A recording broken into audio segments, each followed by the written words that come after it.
Warahmatullahi wabarakatuh. Selamat sore dan selamat datang di Tunas Raja Channel.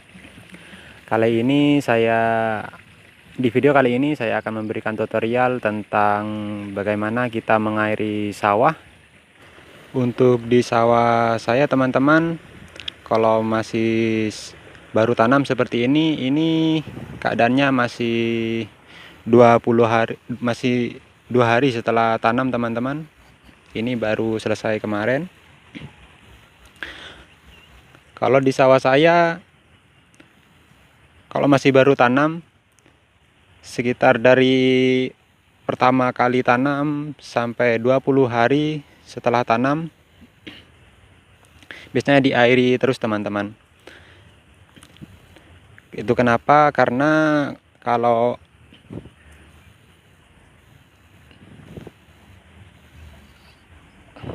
baru tanam seperti ini tidak diairi, biasanya rumputnya cepat tumbuh teman-teman.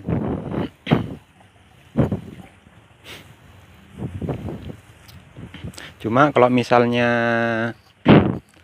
nanti ada kiong teman-teman, biasanya saya setelah tanam atau sebelum tanam, saya biasanya semprot dulu pakai pestisida.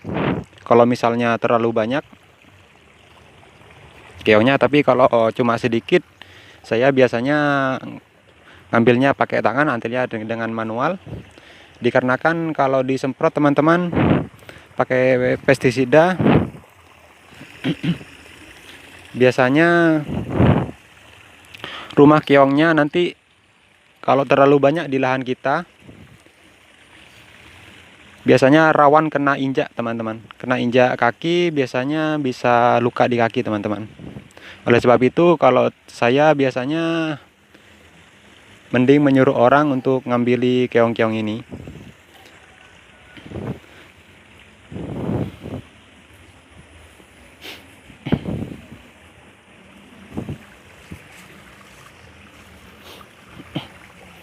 Kalau yang sawah sebelah sini, ini sudah berumur sekitar 35 hari teman-teman.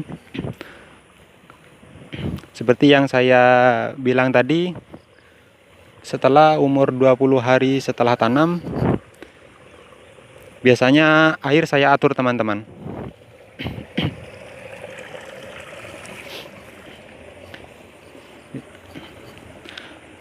Itu beralasan karena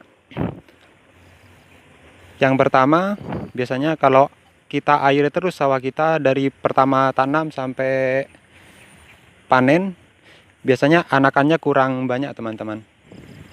Kalau kita genangi air terus sawah kita. Terus yang kedua, biasanya kalau kita airi terus, kayak keong-keong itu akan memakan anakannya teman-teman. Anakan padi maksudnya. Anakan yang kecil-kecil, contohnya seperti ini akan dimakan keong teman-teman nanti. Kalau misalnya kita airi terus. Ya kalau misalnya di sawah teman-teman tidak banyak keong juga enggak masalah, tapi tetap kurang bagus teman-teman di anakannya nanti. Anakannya kurang banyak teman-teman. Dan lagi yang nomor 3, kalau misalnya kita mengairi sawah kita sering-sering teman-teman, kalau diairi terus, kalau sudah umur-umur segini, contohnya di sini teman-teman, di lokasi saya banyak hama tikus teman-teman. Contohnya ini, karena hama tikus suka dengan sawah yang ada airnya seperti ini teman-teman. Ini kemarin dimakan tikus teman-teman. Terus di bawah-bawah sana juga dimakan tikus.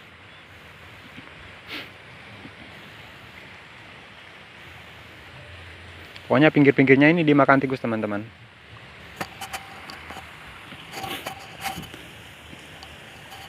Terus yang ketiga, biasanya kalau kita mengairi sawah kita terus-terusan, biasanya besi yang ada di dalam tanah biasanya akan terangkat, teman-teman. Itu menyebabkan padi biasanya tidak mau beranak atau anakannya tidak akan banyak.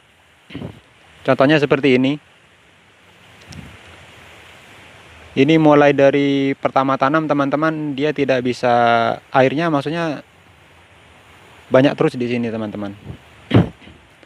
Jadi anakannya dia jadi mempengaruhi anakannya, teman-teman. Beda dengan yang pinggir-pinggir sana.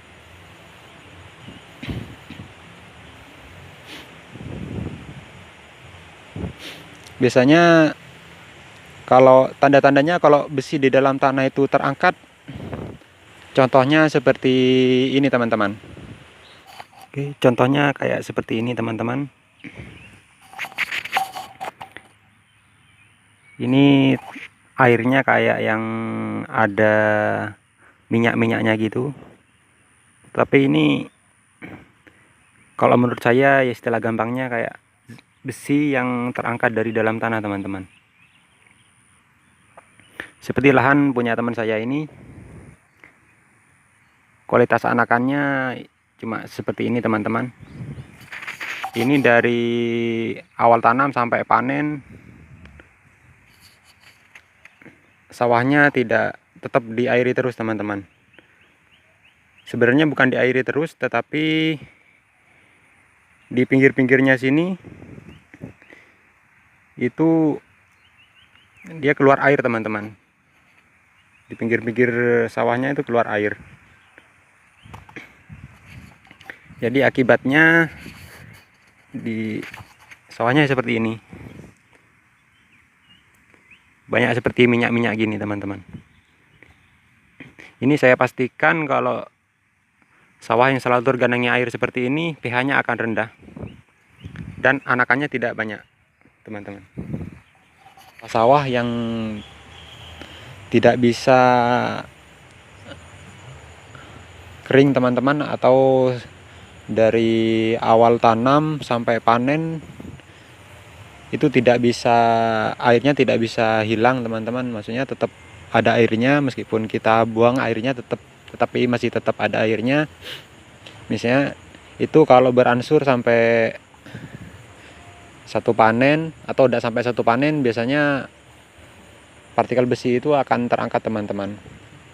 Atau kalau terus-terusan seperti itu, biasanya sawah kita menjadi pH-nya menjadi kecil, teman-teman. Artinya di bawah 7 nanti, teman-teman.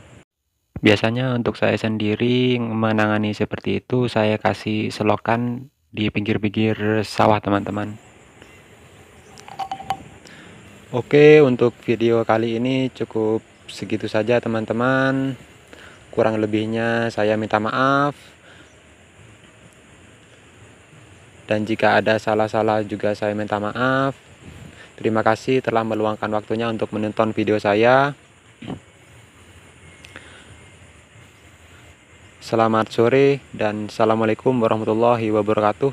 Dan sampai jumpa di video-video saya selanjutnya.